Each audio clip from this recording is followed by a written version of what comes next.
Thank you very much for the opportunity to come and talk to you today. It's a real honour to be talking to this group of people because you are at the forefront of thinking differently, so that's brilliant. But I'm also very conscious of the fact that you're here first session after lunch. So before I start talking to you, I'm going to get you thinking about something and do a little practical exercise and hopefully build on your ability to practically innovate. But to do that, I'd like you to think about the sentiment. Think about the felt experience of an innovator, someone who takes a disruptive idea to their boss. What is their overwhelming lived experience of feeling at that point? Well, I'll posit to you that that is vulnerability, sheer vulnerability, because they are putting themselves right out there and they're ready to either be accepted or cut down. So it is like placing the most delicate flying insect in the hand of a child and asking them to close their hand. It'll either be squashed or it'll take flight. That is the life of a disruptive innovator. So we are going to do something in Air Force, which we have been now researching as a part of Jericho for the last year. So I will expose it to you as we go. But before I do that, we'll take the next 10 minutes. I want you to pair up with the person next to you.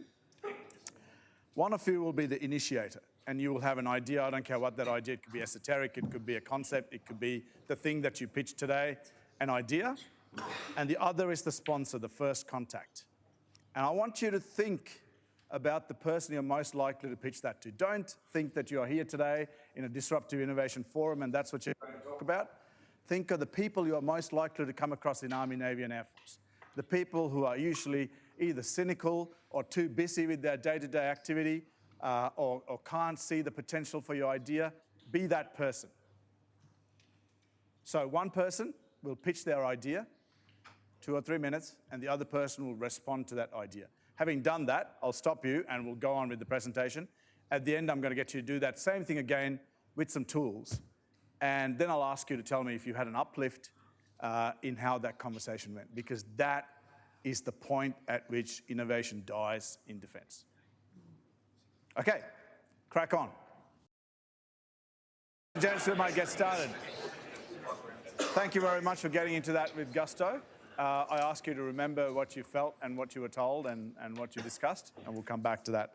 So I'm going to do this presentation in broadly 3 parts. Firstly, I'm going to do a little bit of propaganda for Plan Jericho, because I can't not do that. You know, the 100 JSF, that's the answer. We'll follow on from that. I will talk to you about disruptive innovation and why that is important. And we'll follow on from that about actual practical innovation and how we have been successful and how we haven't been, and the lessons that you could possibly learn from that. So Plan Jericho, it's quotes up there, but I'll just explain briefly what it is. Previous Chief of Air Force, Jeff Brown, essentially realised that Air Force will have the newest fleet of any Air Force in the world when we get rid of P3. Our oldest aircraft will be the C-130J, and that's 14 years old. But he also realised that unless he did something drastically different about this, we will simply have better aircraft, not an integrated capability. So Jericho was set up to do that, to set up that integrated capability. And its fundamental tagline is to exploit the potential of the integrated force. And it's not about the domain. It's not about the domain that we live in. So that's what he set it up to do, and that's what it's been doing for the last 2 years. And we're stepping out slightly differently for the next 2 years. So we have 3 themes, and they have remained constant. Theme number 1, harness the combat potential of the fully integrated force.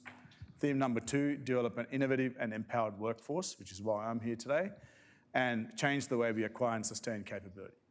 We have done all of those things to varying degrees, and I will, through this presentation, cover off on all of those.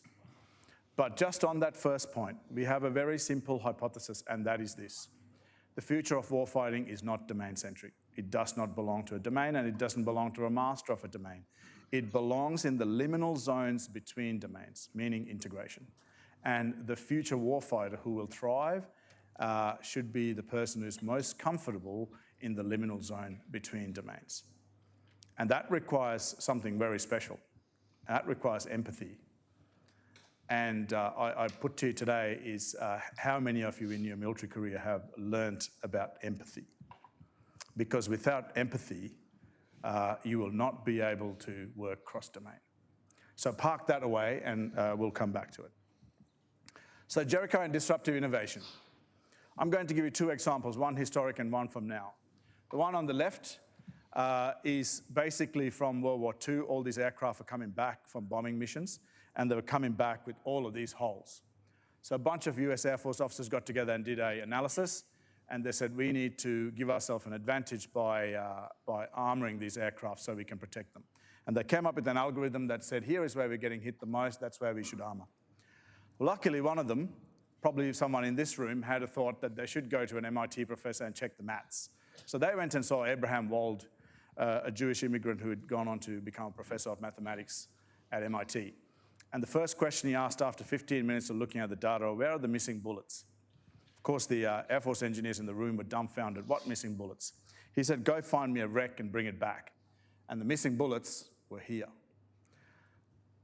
So we would have spent millions of dollars armoring that rest of the aircraft, but what he actually showed in 2 seconds was what you needed to do was armor those 2 points, because then your aircraft came back. And that's why it's important to think differently and think disruptively.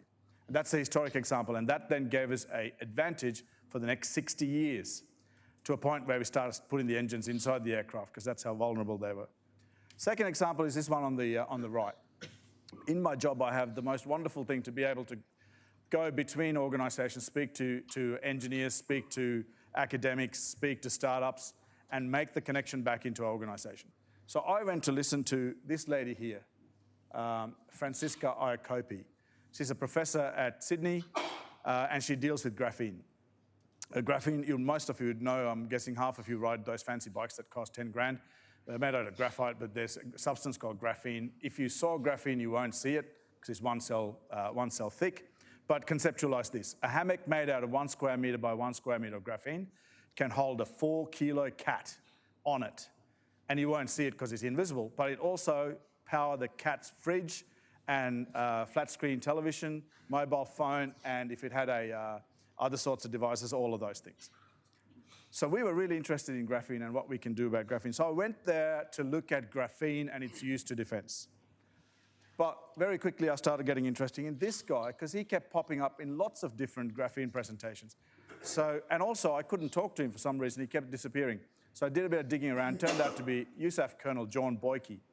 Now I'm a good mate of his, but he was here and he was sponsoring science at Sydney to the tune of about $7 million, which we didn't know about, just down the road, 300 kilometers. He was more interested in graphene than we were.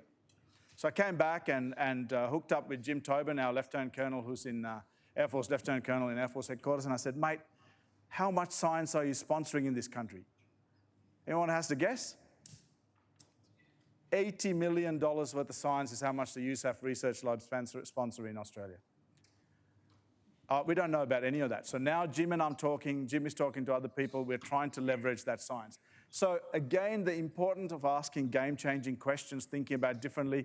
We went there thinking about graphene. I've almost given up on graphene now because it's too early, we'll wait for it. But I'm very interested in science as diplomacy.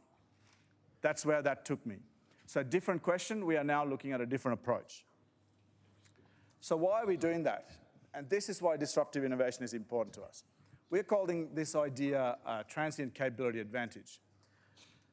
Previously, when you had an advantage, it lasted a long time, be that nuclear, precision bombing, whatever it is that you had, radar, it lasted a long time. The contention now is all complex problems have certain features. They're open, networked, dynamic, and basically transient. What does that mean? Open doesn't mean what you think it means. It means you don't own the problem. And networked means you don't own the solution. So we are saying that our adversaries, this red line here, have the same access to open source information for transient advantages as we do. So we are going to only have an advantage for a short period while we maintain it. And then we lose it at those points. So the idea is that you can't rely on just having 1 or 2 or 3 transient advantages. You need to have a system that can produce a whole bunch of them. And you are a part of that ecosystem because you need a a distributed network of people who are thinking about your problems. Now, we have an interesting paradox, which I'll touch on later. Any conversation you have with Air Force officers these days, they'll tell you very quickly our conversation is going to become a PV-cleared conversation. So unless you can talk positive vetting, unless you can be in a SCIF, we can't have this conversation. And I'll put it to you that if problems are open and networked, and we can only talk to them in SCIFs with a small group of people, we've got a slight problem, right? So this is why we need disruptive innovation, because we believe that the future of our capability, the 5th generation Air Force, and also the integrated force, does not rely on domain, but it relies on transient capability advantages between domains and how we use those. And that's why we are doing this. And can I just give you the first piece of advice for any innovator? You have to have a clear purpose of why you're doing it. What is its use case? And this use case basically got us the funding we needed for Jericho. And the way Jericho is set up, which is a luxury, we have our own budget. We have a direct communication line to the Chief of Air Force, and we have approximately $17 million to spend when we see clever ideas that need to be funded. So unless you have that clear line to mum and dad, and unless you can fund good things that you see, you're slightly pushing the proverbial uphill. And innovation cannot be done by committee. So the value proposition for disruption in Air Force, that to enable Air Force to identify, exploit, and maintain capability advantage. That's number 1. 2, to exploit transient advantages. And 3, to test ideas, concepts, and technologies in Horizon 3. Now, I'll specifically talk about Air Force there because we're talking about Jericho, but keep in mind the first theme in Jericho. It's about the integrated force. A lot of the ideas I show you today are not Air Force beneficiaries. We're looking at other areas, CJC, VCDF, Army. So, thinking differently by design. So this is where Jasmine said I might provoke you a little bit, and I probably will. Here is left to right or deductive thinking. And essentially how this works is you have a problem, you have some possible solutions to it, some possible knowledge about it, and then you have a solution. This is how traditionally military officers have been trained. You would have heard the lived experience of this would come out something like this. Don't bring me problems, bring me solutions. How many times have you heard that?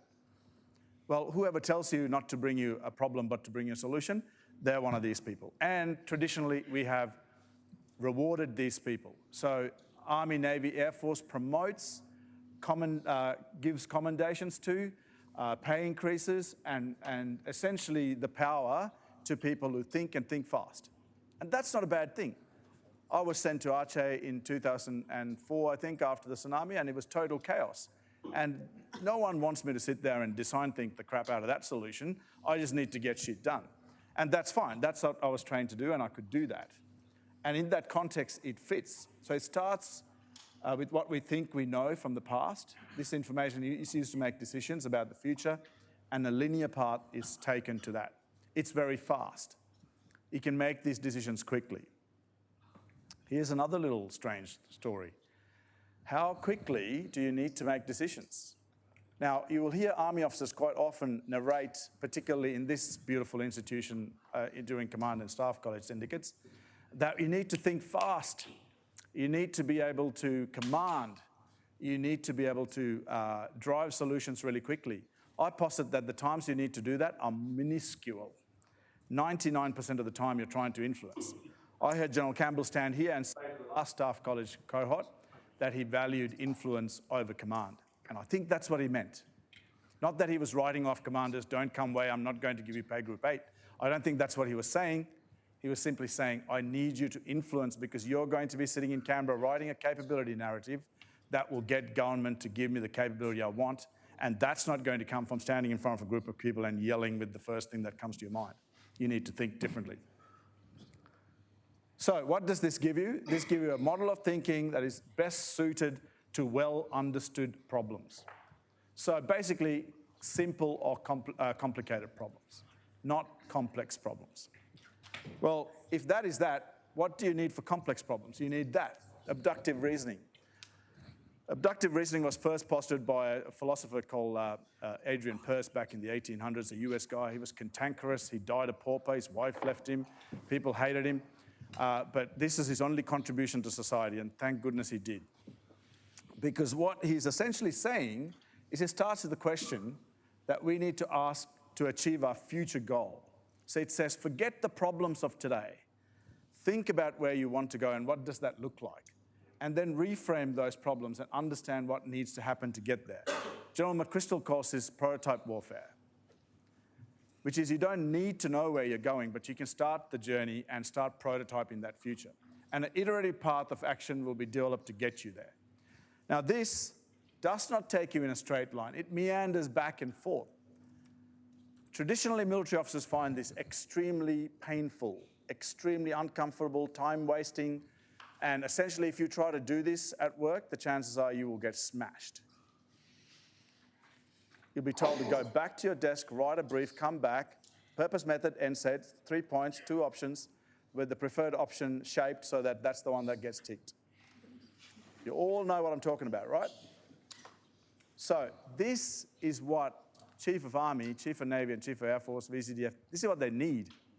But what they get is something slightly different. What they get is a simple solution that is front of mind, almost always. I'll challenge you to go back and read a lot of the guidance and proposals that they get given. Many, many things go through their staff to the commanders, and they often look at these things, I'm sure, and go, oh my God, I'm signing another one of those things. Purpose, method, end state, 3 options, here's the preferred one. This takes a little bit more time.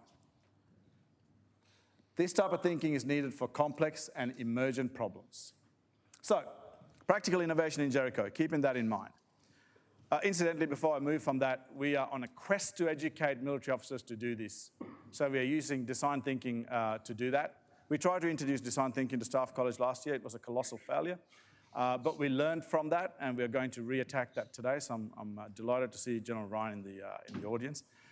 We are going to do that in a more systematic way with a little bit more evidence to support it. But also, we are running the first graduate diploma in public sector innovation using design thinking. And some of you may even be registered to do that course next year. It's Air Force's gift to the ADF. We got 54 people apply. We had to narrow it down to 30, and I managed to convince my boss to sponsor another 10 positions. So yeah, Air Force is sponsoring $1 million for the education because we think that's that important. So I'm going to give you 3 examples to show you how we've used this and where we've used it and how we've challenged conventional paradigms. First one, acquisition. We wanted to disrupt acquisition. As you know, the acquisition cycle takes about somewhere between 6 and 9 years. If we are working in a paradigm where you need to have spiral acquisition done fast, that's no good, because by the time you have developed a transient capability advantage and brought it into service, advantage is lost. So we wanted to do this quicker. We were essentially told, don't touch it because that belongs to CASG. And you'll hear that a lot as innovators. No, mate, don't touch that. Someone else's job. You stay in your lane. Well, we decided to challenge it. And we decided to challenge it with ADSB, which is a automated distributed surveillance broadcast, which is a form of automatic traffic control, air traffic control. The Hawk 127 didn't have it. BAE didn't have a solution, but BAE has a fleet of these things right around the world. So that's what we wanted to do. So we came up with again, using design thinking, a methodology that brought the entire industry and the end user into a room. We put them there for 4 days, and we developed the requirements together. So no longer were fast jet pilots sitting in a room coming up with gold-plated solutions for what they wanted. No, we sat with industry and said, how do we do it? And we used reverse personas, meaning we look at the use case of the guy who's going to fly that or the girl who's going to fly that aircraft. We look at air traffic controllers. And then at the end of the day 3, we brought in air traffic controllers who've had near-miss incidents with Hawks flying into piers. We bought a pilot who's got 3 young kids, and he was 50 feet from crashing. And he told that story. And industry could listen to that story and connect with that story. So we took 4 days to do that. On day 5, we wrote the requirements. On day 6, we were on Ostenda. We gave them 10 days. We had over 15 proposals, and we took 3 of those proposals, funded them $1 million each, for prototyping, and ADSB is going on. Now, we're learning a whole bunch of lessons from that, but we are challenging the IC to say you have to think differently, and they're listening to that message. Second one is this. We entered a competition with Animal Logic Academy in Sydney, where they train people who do animators. And the challenge was we want to get young girls to become fighter jet pilots, and our advertising is not getting us there. How do we do that? Lo and behold, they did a whole bunch of research, came back to it and said, we accept the challenge. Apparently what happens is we are not connecting with 10-year-old girls. Who would have thought you had to connect with a 10-year-old girl to get a fighter pilot, a female fighter pilot? Apparently you do. 10-year-old girls and their mums is who you have to connect with, not dad. So you go and look at all the ads. We are doing fantastic ads that appeal to 17-year-old boys. So we got pitched this story, which is a young girl, 10-year-old girl, Jasper, who runs along and flies a paper aircraft. It flies. She gets absolutely enamored by that, and then she puts on a pair of homemade wings, crashes, falls on the ground, recovers from that, and the next one she's flying out of a JSF. Now forget the little air traffic, the aircraft carrier there. That was just the animators didn't know. So we have, yeah, that's right. So we are now working on bringing this to life.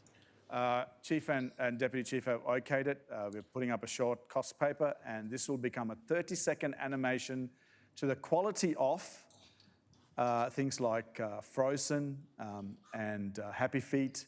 They're the sorts of movies that were produced by Animal Logic, and we are going to make this thing go viral. And this will challenge how DFR think about recruiting. This will challenge how you engage with people, because apparently, oddly enough, to engage with people, you need a hero, this little girl, and a dream, flight. That's all you need to do. Connect the hero with the dream. That's all we're doing. I don't know how it'll work.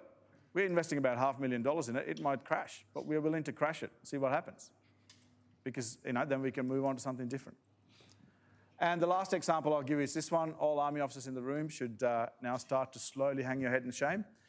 This little thing here is called EcoJet. It was invented by an Air Force flight lieutenant. It's the size of a little bit bigger than a 20-cent piece. It can be 3D printed, and it burns hydrogen. And he was lighting it with a barbecue lighter. It's a little bit dangerous, but when it gets going, it produces 1 kilowatt of energy. He brought it to the Innovation Hub. Innovation Hub went to Army because they thought that's where it would be. Army said, no, we haven't got a use for it. Innovation Hub rejected it. Off it went. Same guy came to us and said, do you have a use for it? We said, oh, of course we do, because 16 kVA generators take half an aircraft to carry, and it's a whole load, essentially. What if we can build a 16 kVA generator that big, which weighs 20 kilos and is a one-person lift? So we gave them $80,000. They went, did that last week at Stromlo. We tested it. It worked, produced 1 kilowatt. We're now going to give them another $250,000 from Jericho funding. Asked them to go and build a bigger one, coat it with some ceramics. We've connected them with DMTC, Defence Material Technology Organisation. Keep that in the back of your mind. Defence-funded organisation that can bring your idea to life with a quick contract. And we're going to build this thing. When we build a 16 kVA generator, I bet you that every single loggy in the room will be interested in that damn thing. But right now, no one can see a use for it. No one will see a use for your idea, because people are not that creative. I hate to break it to you. So I'll come back to why these stories are important. So there are 3 examples of things we've done recently, and we've got lots of these, and we've got lots of them that failed as well. These are just 3 that I wanted to bring out. So how do we progress innovation in our organisation? In coming here, I did a bit of research and prepared, and I read one of Major Claire O'Neill's articles, and she talked about how the organisation's leader's job is not to innovate, but to create the environment that is conducive to innovation. And that's what we have tried to do. And so this is the bit that I really essentially think you need to take away. So from 2 years of doing this stuff, frustration, banging heads against the wall, we have come up with a framework. It's not a unified theory of everything, but it explains to you why, if your ideas are not going through, why it's not going through. So here's how ideas pass in our organisation. We have a propositional world. Big word, but all that means is the experts. the academics, the engineers, you guys. We have the procedural world, which is us, people who fly aircraft, who work on the ground, who operate radios, do our day-to-day stuff. And knowledge moves through the organization like this. It goes into there, brand new idea, it's a mystery. It then goes from there to a heuristic, and it pops out the bottom, an algorithm. Easiest way to think about it, when Mr. McDonald first made a burger, it was a heuristic. It was just a piece of meat and a bun. And he prototyped it a little bit, gave it to a bunch of people, they ate it, they loved it. Then he came up with an algorithm that said you need exactly 200 grams of meat, you need this bun, you need to cook it for this long, this much cheese. And then basically a pimply 15-year-old could cook it always the same way. Why? Because it's now an algorithm. The thing about algorithms are they're very, very reliable. And in defense, we have a reliability bias. If you try to get an idea which is at mystery stage into our organization, the first question is, how will it integrate into the capability? Because it needs to be reliable. In our world, it needs to fit into the aircraft and fly, and that's a good thing, because you don't want to be smashing aircraft into the ground. But that is a very, very fearful thing for someone who is living in this world, to contemplate how an idea can be integrated into their world. And oftentimes the answer is, I can't see how that'll happen. So therefore your idea gets smashed. Because oftentimes all the ideas in this room come in here. So where does that go? We think it needs a sense maker. Someone in the middle there who can take the procedural knowledge and the propositional knowledge and connect it. Because when you do that effectively, you end up with new knowledge for future designs, transient advantages, and opportunities. And guess what? It loops back into the organization. So if you have a good sense maker, they can connect this stuff into the organization.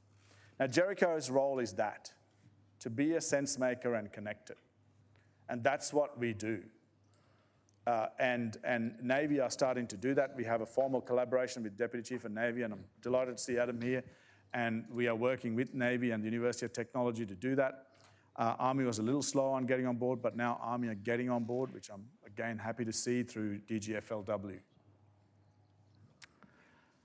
So, finishing off, that point there is where the barriers to innovation happen. So the next part of my presentation, after which I'll be finished shortly, thank God you won't have to listen to me, is how do we deal with the practicalities of this?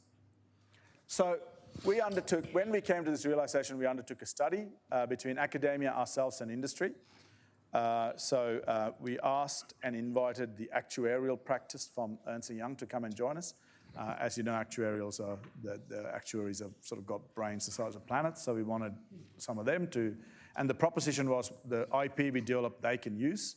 We brought the University of Technology in to have a look at the knowledge, and then we went into it. And we undertook a whole study into the risk behavior associated with disruptive innovations.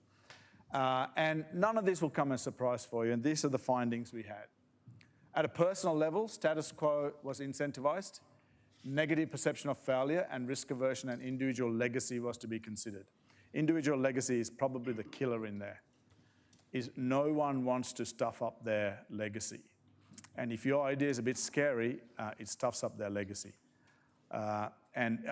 This is, to me, it's almost equivalent to equestrian and sailing events in the Olympics. When you've done really, really well over the first 2 days and you've got enough points to get gold, all you need to do is come in and sail the next day or go the jump and you got the gold. You don't want to take any risks, and you're right. That's all you need to do. Well, most people at 06, 07 level have done that. They have done the perfect race, they've sailed. That's why they're there. They just need to just get through there for that next level. That'll sound cynical, but I dare say, plumb the depths of your heart, that's what you find. They don't want to take those risks. So you better make it worthwhile for them to take that risk and stick their neck out. At an organizational level, you need access to sponsorship, resource constraints, aversion to risk protection and reputation, speed of change, and lack of incubation environment. And at the environmental level, there's no value proposition and industry incentives. Why would industry want to get involved? And we think this is what needs to change for that to happen in defense. So what are we doing about this? Almost there. We are gamifying innovation. We think that every innovation vignette, every innovation story has 6 characters in it. The first character is the initiator. This is you, the person who comes up with the idea, the academic, the whoever. The vulnerable person, the person who's putting everything they believe online at that point in time. So the first person they hit is the sponsor. The sponsor is the person who can make or break the idea, and often in a position to progress the idea. The next person they come across is the driver. Often they end up being the driver, the person who has to make this work and drive it through. And the last person in this is the integrator. The integrator's role should not be underestimated. This is the person who takes your idea and puts it into service.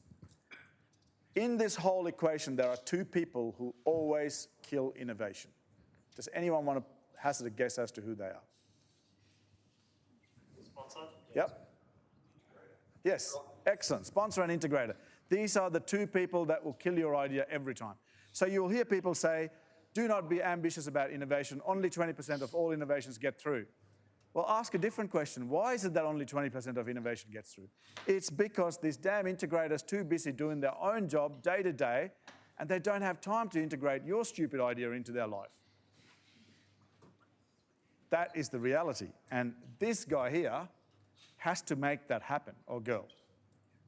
They are the 2 most important people, but you need 2 more people.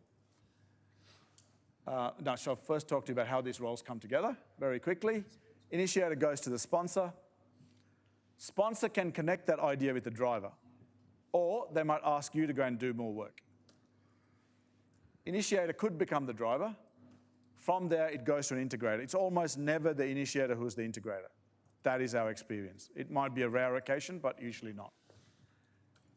So we've created 2 other personas in here. We're calling it the Jericho coach. Of course, in the fullness of time, when this becomes a ADF-wide thing, we'll call it a coach or something else, but at the moment it's a Jericho coach and a referee. The coach's job is to literally coach, and I'll give you 2 examples next. And the referee call time, like all referees, send you to the bench or keep the game running. Referee's job is to make sure you do things right. So innovators are most likely the people who will stuff up procurement contracts. Hands up, I have 2 procurement warnings against my name this year. I'm not proud of that fact, but it happened, and it happens because sometimes you just need to move fast. So I'm learning now, and I actually have a referee, would you believe, who keeps me honest, thank goodness, and will often say, we want to do that, but you might want to fill this section 23 in first. Okay, can we do that in 24 hours? Yeah, all right, we'll make it happen. So you need that role. So here are 2 examples, and I'm almost at the very end. The first one on the left is something I took to CJC recently. Again, like I said before, I get to go to all sorts of fun places. I was at Sydney University listening to PhD students. This one PhD student had invented a fantastic little device. I don't know anything about cows, right? But cows in outback stations apparently die of a disease called bloat. So any of you in the country probably know this. It's preventable, but they die. But the farmer can't get to the cow because it's 1,000 kilometres away. So he's come up with a collar that sits around the neck of the cow and a little bolus, which is a device that sits in its stomach. And when the cow gets bloat, the farmer gets a text message, goes, yep, cow's got bloat, puts a code in, the collar receives the code, the thing opens up, the dose is given, the cow lives. So I listened to this and I didn't think too much of it, walked away. As I was coming home that day in the flight, I thought, hang on for a second, we have a bunch of people working in remote areas with no access to anything.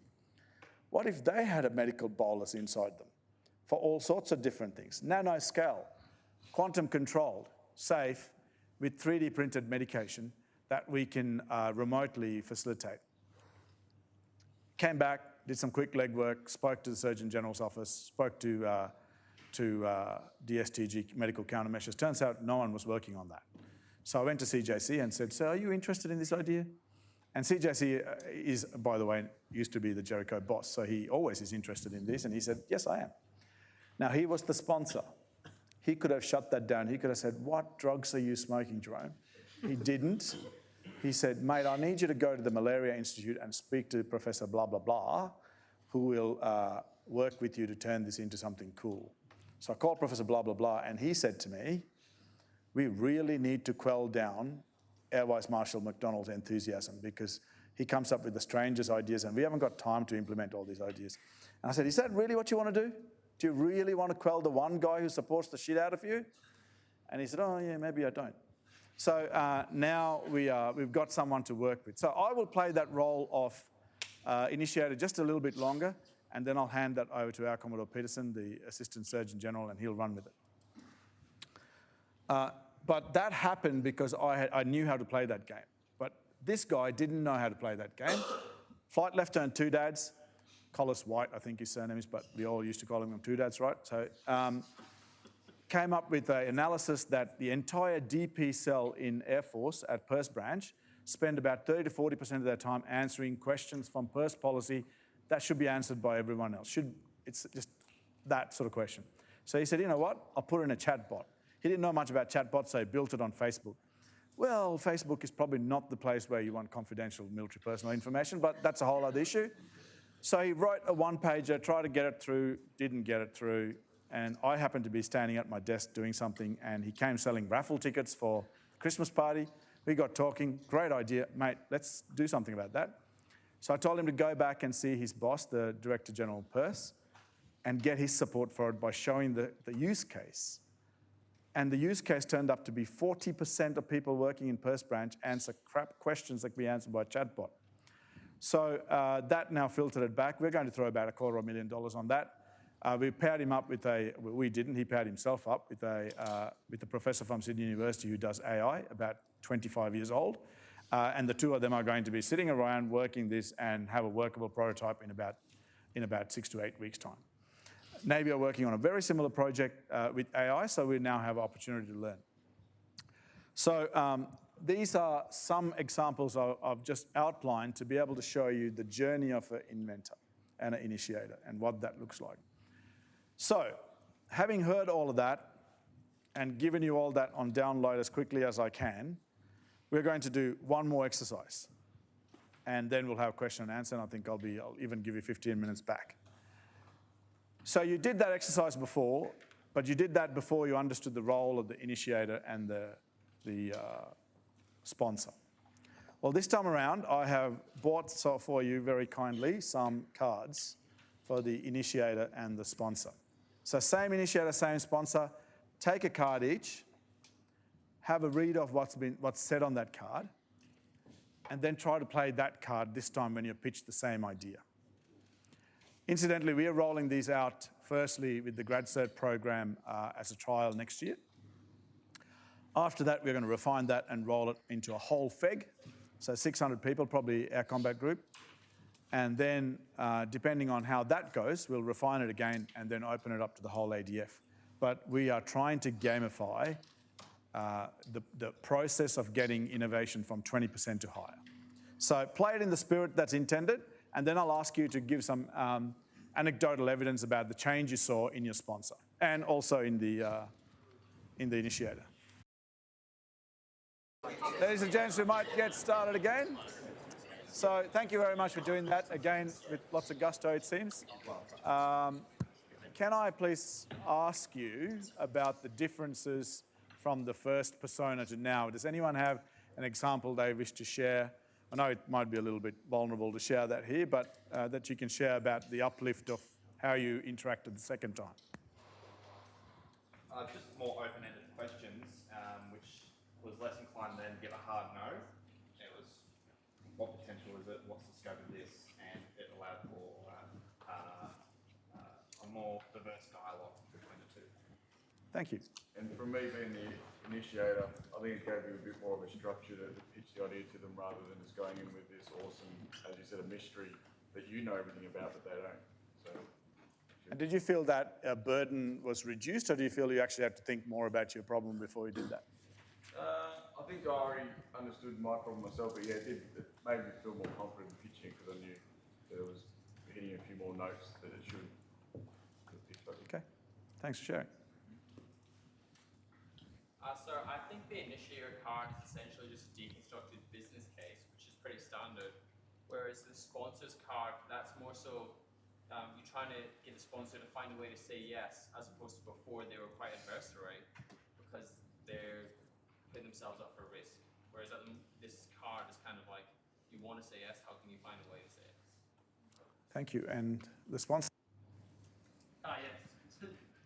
Was it easier to say yes? Well, it was more that the mindset was changed from, looking at all just the downsides to looking from a point of, the yes is the automatic rather than, starting from a no position.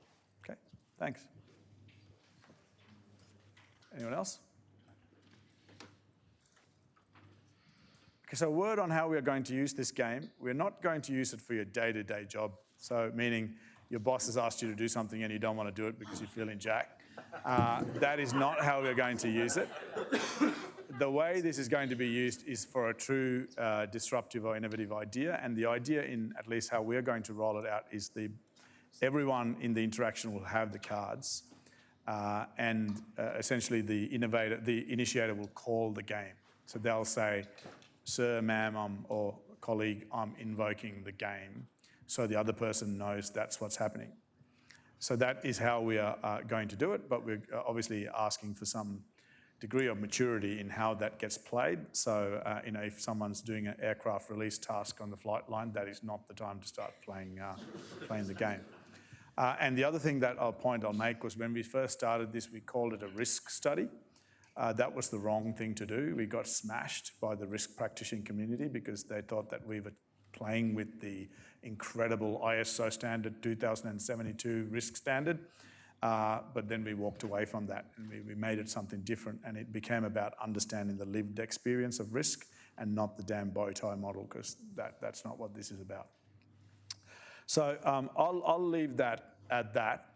All right, well, thank you very much, sir, for disrupting and challenging and getting us to think as innovators and those things that might stop us as young bottom-up thinkers. Audience, I'll ask for your applause. Thanks.